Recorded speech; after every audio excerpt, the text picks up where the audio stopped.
Christ in the Wilderness, paintings by Stanley Spencer. So, yes, I will talk a little bit about Stanley Spencer and why I feel it's worth looking at him and his paintings, and then we'll have a look at them. Stanley Spencer was born in 1891, so he lived in the first half of the 20th century. And he was quite influential in terms of being an artist.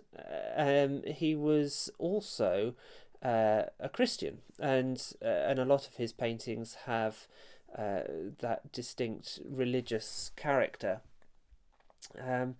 So this is Spencer in his self-portrait. The first in 1914 and the second in 1959. And 1959 was the year that he died, so that was just before his death. So he lived through obviously a very tumultuous period in history, particularly in British history.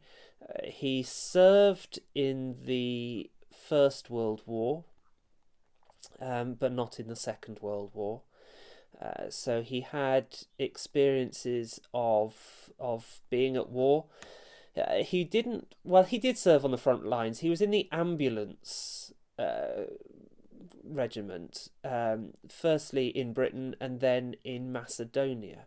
So he did see war on the front lines, although he served in one of the auxiliary forces. So he has that experience of war.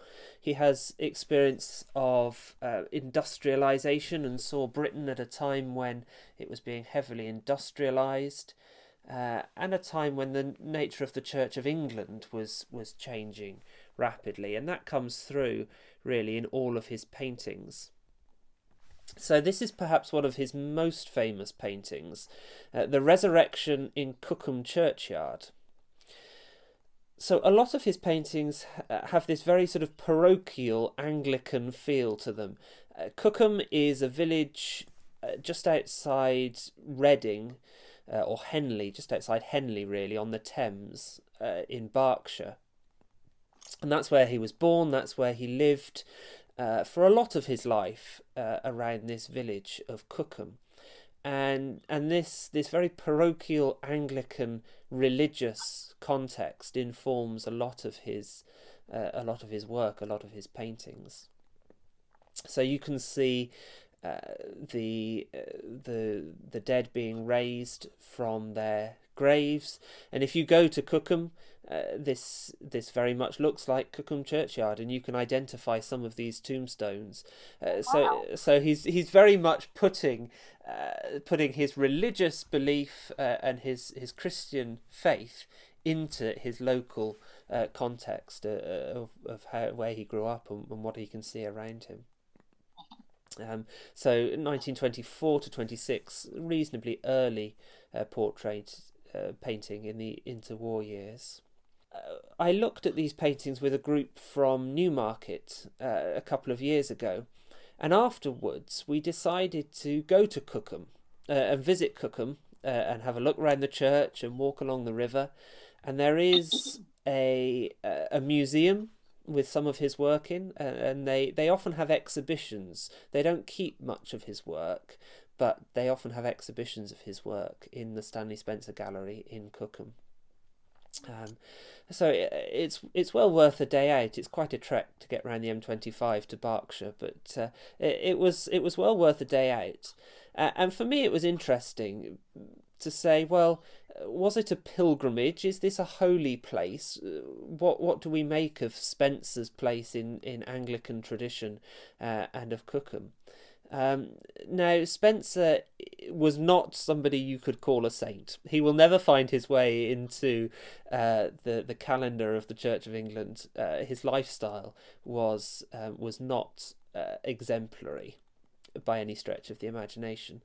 But I really think his paintings and his work are really quite important for our understanding of the arts and of expressing our faith in an Anglican context. Um, and let's face it, nobody is exemplary in that sense. So when we're talking about saints, people worth considering and reflecting on, I think Spencer warrants our attention and our reflection in terms of his influence on the Anglican faith over the years. I think the next painting I've got is showing a different side to Spencer. This is one of his more industrial focused paintings. He spent time in Glasgow on the banks of the Clyde, seeing the shipbuilding yards there and the industrialisation there. So this is a different side to Spencer, and this is just a detail from one of his huge paintings of the shipbuilding yards in the Clydeside. His religious paintings, his paintings of war, and his industrial paintings, that really informs who he is as an artist. Which brings us on to this series of paintings that we want to look at tonight, called Christ in the Wilderness. Christ in the Wilderness was a series of paintings deliberately painted as a series, and there's evidence that he planned 40 of them. So they were deliberately designed as a Lenten devotion, as a Lenten reflection, perhaps to display one a day in Cookham Church. That's one suggestion for how he intended them to be seen. He didn't ever paint 40. We've got, I think, 8 of them finished, and a couple more that only exist as line drawings or the beginnings of the work. Well, we've got 8 of them, and they're very clearly a series. If you go to Cookham and you look up in the chancel, there's squares all along the ceiling, not unlike Haverhill actually in the nave. So if you look up, you can see squares on the ceiling, and again, there's around 40 of them. So you wonder if, after they'd been displayed, one a day, perhaps he'd intended them to end up on the ceiling, and you could see them all together, more like this, displayed next to each other. But they never ended up like that. They've been sent to various places around the world. Most of them, I think, are now in Perth, Western Australia, in one of the museums there. So these are deliberately painted as a Lenten reflection by an Anglican artist, and I think they really work as a Lenten reflection. Christ in the Wilderness. So the reading that we use at the start of Lent that really sets up the Lenten season is Jesus being driven out into the wilderness by the Spirit, spending 40 days reflecting, and then beginning his ministry around Galilee and Jerusalem. And the question then is, what was he doing during those 40 days in the wilderness? We've got this episode in which the devil tempts him 3 times, but Luke's Gospel tells us that takes place after the 40 days are over. So Jesus has 40 days in the wilderness, reflecting, contemplating, praying, being filled with the Spirit. And this sets him up for his ministry around Galilee and Jerusalem for 3 years before entering Jerusalem for that Holy Week at the end of his ministry. And in Spencer's imagination, I think Spencer is trying to paint some of the things that Jesus might have been doing in the wilderness during those 40 days. And then during his ministry, he uses that experience to reflect. So if we look at the first painting in the top left, Spencer calls that one Consider the Lilies. And Jesus is looking at the flowers in the field. And so in Spencer's imagination, a couple of years later, Jesus has this encounter in which they're talking about being worried and providing for the future. And Jesus remembers this time when he was considering the beauty of the flowers. And he says, well, consider the lilies of the field, how they grow. And if God clothes them with so much beauty, how much more will he clothe you? So you can see how that experience in the wilderness, in Spencer's imagination, informs some of his teaching and preaching and ministry later on. And so we've got a series of different paintings that use that idea. I think this series of paintings makes quite a good progression, and it's been really interesting on a Wednesday particularly to stay with the same artist and the same series of paintings. We've looked at art before, and last year I had some different pieces of art that we looked at different weeks.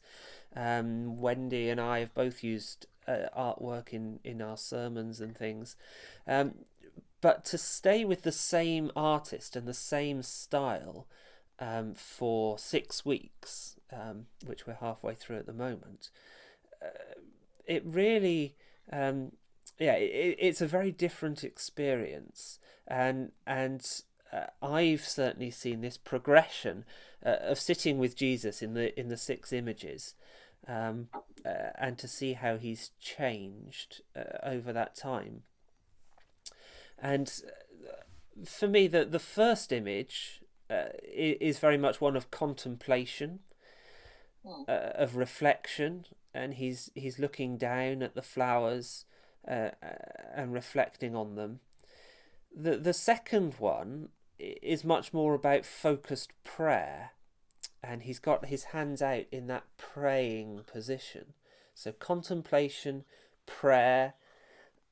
The third one has a lot more potential in it, a lot more it's not quite energy and movement, but it's the potential for it. He's almost a rocket waiting to take off. So it's a much more hopeful image, and he's pointing and looking away out of the screen.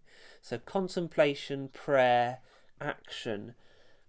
Then in the fourth one we get a little bit more chaotic, and that energy is dispersed in a different way. It's much more chaotic. It's not comfortable, is it? It's not so comfortable. Exactly. And the colours are darker, and it's a much less comfortable image.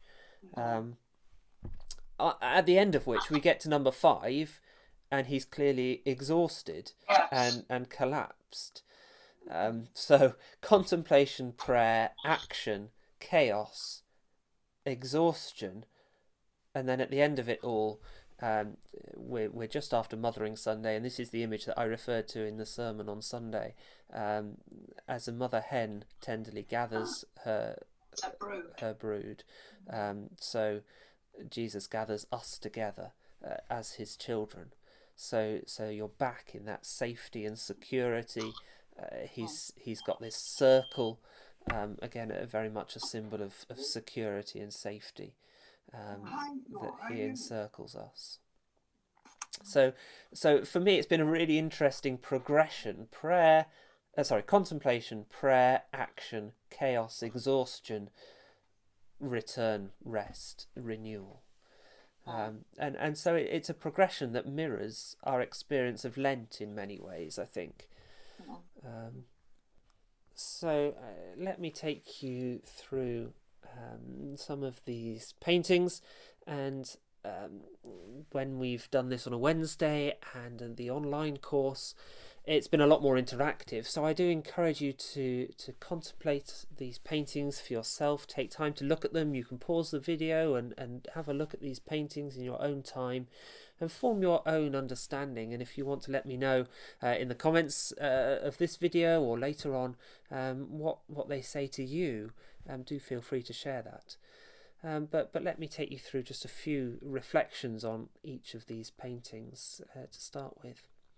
So the first one is called Consider the Lilies, and that's the name that Spencer gave to it. He titled these paintings, and so we get a little bit of what was going on in his mind at that time. Consider the lilies. Of course, Jesus is looking at the flowers here. He's crouched down, crawling on the ground, studying these flowers. They're not actually lilies. They're daisies by the look of it, or something similar. And perhaps that's quite significant. We think of lilies as these grand flowers. And at St Mary's, we're planning to arrange lilies for Easter, perhaps as in memoriam of a loved one. Lilies are this grand show, not of pomp and display, but they do reflect, for Christians, the power of the resurrection. For us, that power and beauty and splendour. But Jesus is looking here at the daisies, the ordinary, common flowers of the field. And I think that's quite significant, that even in the most ordinary of places, Jesus can see this beauty. His face is illuminated, and that's a theme throughout these pictures, that very often Jesus' face is illuminated, and the light shines on his face. And actually you've got the flowers turning, particularly the four at the front of his gaze, are turning towards him, and turning towards that light. His face has quite an attractive quality to it in that respect, and a lot of people say that this Jesus is very human, very humble. He's fat, and that's quite uncommon in depictions of Jesus. We're used to seeing Jesus either as a baby in his mother's arms, or as this tortured, skinny figure on the cross. Those are the two typical depictions of Jesus that we see, particularly in our churches. But here Jesus is fat, and he's very human, and in some ways I think that makes him quite accessible. That we could come to him. He looks quite safe, quite homely perhaps, but at the same time he's strong. Those hands of his, open wide, are quite strong. His broad shoulders. So we're not quite sure how to relate to this Jesus, and how true is that of many of us at the start of our Christian journey, particularly, that this Jesus is supposed to be an attractive, welcoming figure, but too often we're not sure how we'll be received, what he will have to say to us, and we're unsure of how to relate to him. So I think this Jesus speaks particularly to us at the start of a Christian journey. One other thing to point out about his humanity, Spencer is not afraid to depict the raw and crude aspects of our human nature. And it has been pointed out that those clouds behind him depict wind. Perhaps he's farting. I say that to acknowledge that is Spencer's humour, and it's not perhaps inconceivable that he's depicting that very raw and crude human nature. Jesus, of course, was human, fully human, and so human that he embraced death for us, showing us that he embraced the totality of humanity so that we have access to the divinity that he came to reveal as well. The other thing to mention about that wind is that it gives some movement to the picture. His hair as well is tousled, perhaps that wind is blowing his hair as well. It's very difficult to depict movement, and in Christian terms to depict the movement of the Spirit in paintings, and so perhaps this is Spencer's way of depicting Jesus full of the Holy Spirit. You see the movement of the Holy Spirit in this painting, and in some of the ones later on as well. You see that movement very much in evidence. So let's consider the lilies, and we pair this with a famous gospel passage from Luke 12, in which Jesus, perhaps remembering in Spencer's imagination at least this incident, looking at the flowers of the field, and Jesus, to those worrying about where they will get their provisions from, he says, consider those lilies or even those daisies and how they grow. And if God provides for them in their splendour and their glory, how much more will God clothe and provide for you too? And that's a passage which I think has been very important for a lot of people at difficult times. It's a famous passage which talks about the comfort that God provides. Even amidst the strife and strugglings of the world, God will provide for us if we first strive for his kingdom of love and peace. And I think that comes through in this painting, that Jesus, in the midst of the wilderness, he's found this place of beauty, this place where there is grass, there are flowers, and he takes a moment to delight in that and what God has provided for him in that. Then we move on to this next picture, the scorpion, and the scorpion perhaps is a more challenging picture for us.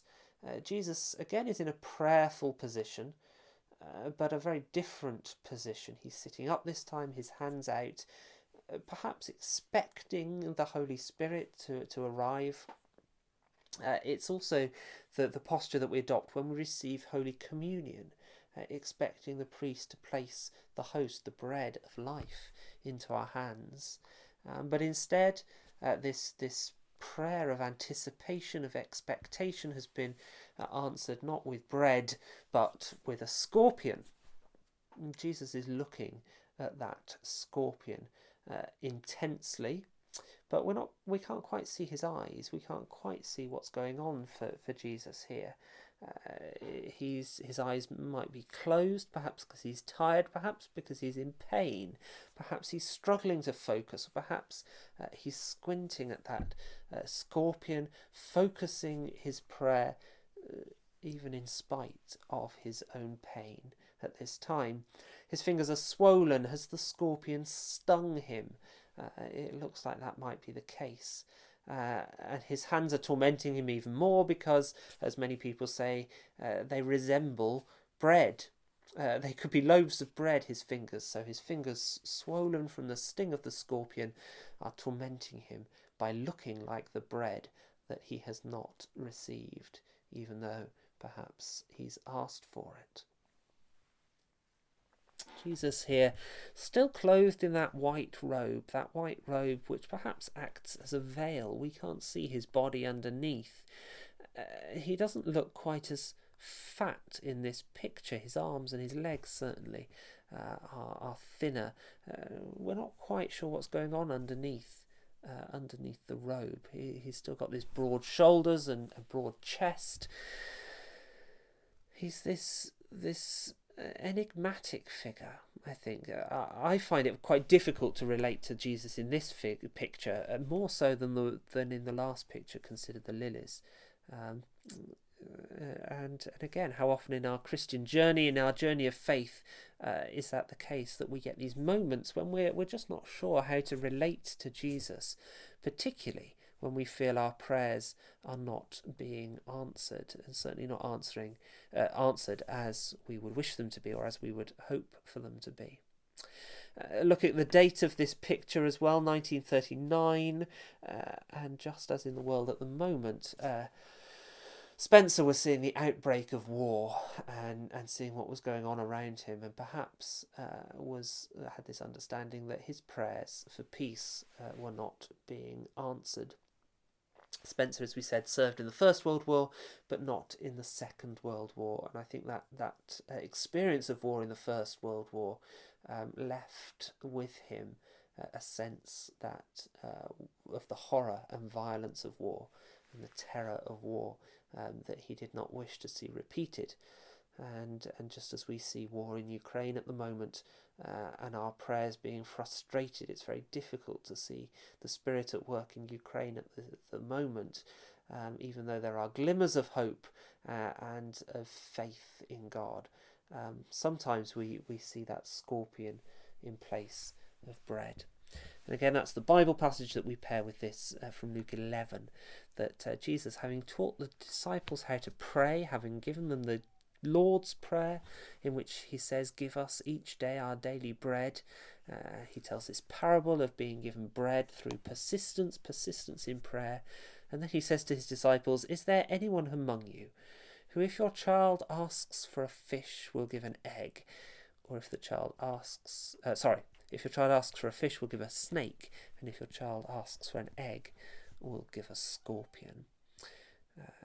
If you then know how to give good gifts to your children, how much more will the Father give the Holy Spirit to those who ask him?" Jesus then in this picture being given the scorpion instead of the egg, but still expectant for the Holy Spirit. And that leads us on to this third picture, rising from sleep in the morning.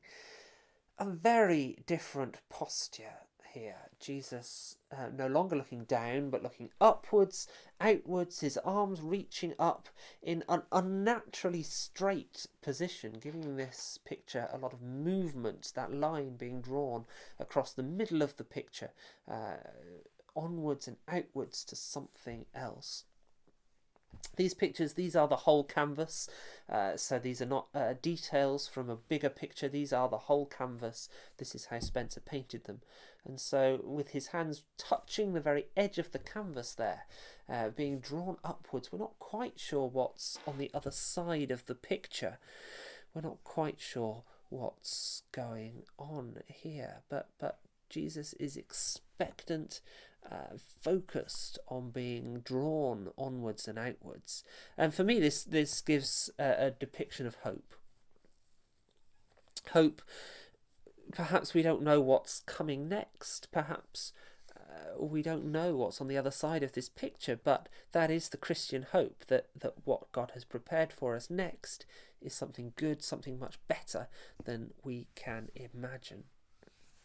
And that's Jesus here, looking intently onwards, stretching, reaching out, perhaps to be lifted up, carried out of this hole that he's in.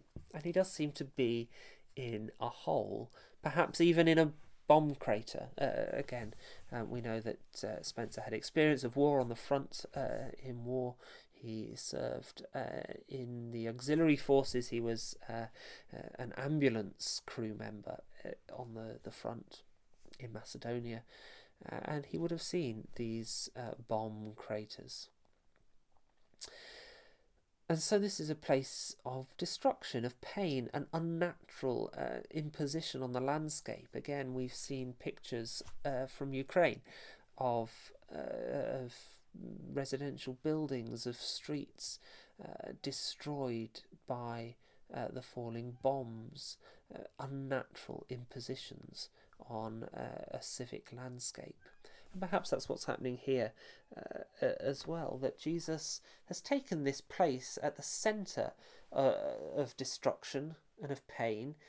Perhaps it looks like a wound as well, again, which Jesus is in the centre of. But he's in the centre of it, ready to draw us out and onto something new, something good. He's kneeling here. Those are his legs. You can see kicked out behind him, and the heels underneath the robe. Again, we're not sure what's going on under the robe, but he looks like he's kneeling, ready to stand up. You would use this position to help you stand up. Other people have said that it looks like a rocket. In 1940, Spencer couldn't have imagined that this looks like a rocket, but that's what it looks like. And if you think of a rocket preparing for takeoff, you've got that energy underneath, the dust and the flames coming out from underneath the rocket, but it doesn't go anywhere until the lift-off mechanism, the ignition mechanism releases from the rocket. So you have this potential energy built up underneath the rocket, ready to be released. And that's what this picture reminds us of. So Jesus isn't moving, but he's ready to move. You've got the cloak billowing out from underneath him, pressed down into the crevices and the cracks of the hole. That potential energy, ready to lift off to something new. This painting, we have Spencer's own reflection on it. Much later on, he says that this also looks like a flower. And so that's not to say that he painted this to look like a flower, but that in his reflection it does look like a flower. And again, if the red flower around Jesus are the petals, then Jesus is the stamen in the middle of the flower, reaching up. The stamen symbolising reproduction, renewal, new life that Jesus brings, and that's the hope, I think, that this picture brings. Unusually, all the other pictures are paired with a passage from Luke's Gospel. Especially this year, we're in the liturgical calendar, in the lectionary, we're working our way through Luke's Gospel, and so these pictures pair well with Luke's Gospel. But unusually here, we've got one from Ephesians, because here Paul quotes from Isaiah, "Sleeper, awake, rise from the dead," and Paul says, "and Christ will shine on you." So there's this understanding that we're waking, waking into a new life, into a new dawn. Again, that light is shining on Jesus from above, and Jesus is responding to that light, waking from the sleep of sin and death into the light and new dawn of our life with Christ. I'll leave it there and leave you to reflect on the final three in the series as I've put them together. But that, I hope, gives you an insight into what these paintings can say to us.